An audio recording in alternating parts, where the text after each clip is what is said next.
Most of the discussion has been had on this. And again, I want to reiterate, I believe about 20% of this bill is good.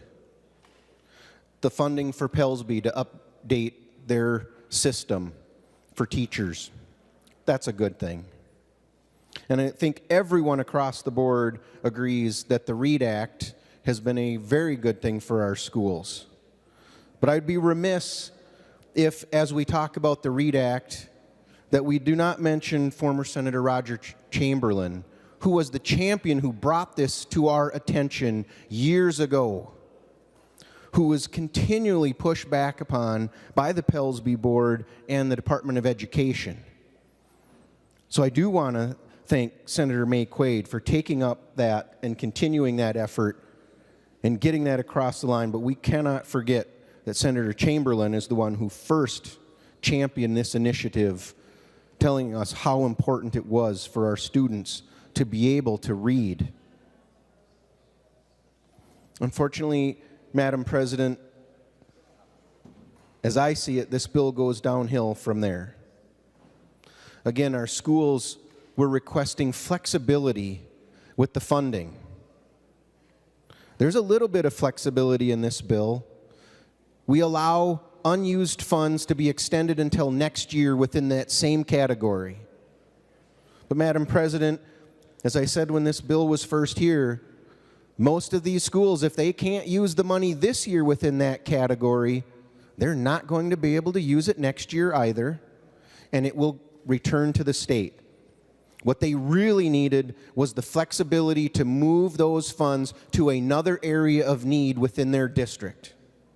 But this bill does not give them that flexibility. Madam President, another thing our school districts were asking for was time to incorporate the mandates from last year. So many of our smallest school districts just do not have the personnel to incorporate everything that came at them from last year. But instead of offering that opportunity to take more time, we have added more mandates.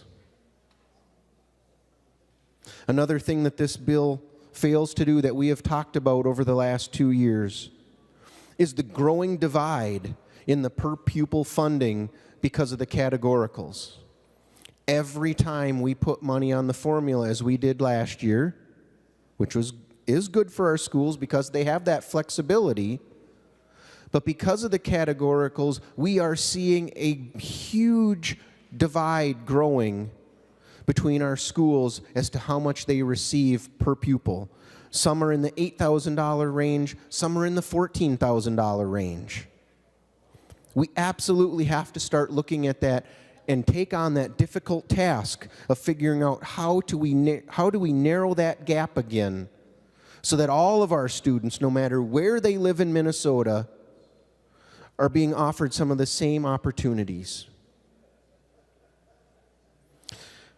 What is the most disappointing, though, Madam President, is how we incorporated into this bill in conference committee provisions that I still believe were not germane to this bill. And two of the things that I look at in here when we talked about that this is early childhood education and that's why it would fit into the education omnibus finance bill. But I see two provisions in here that I just cannot see how they fit into this bill.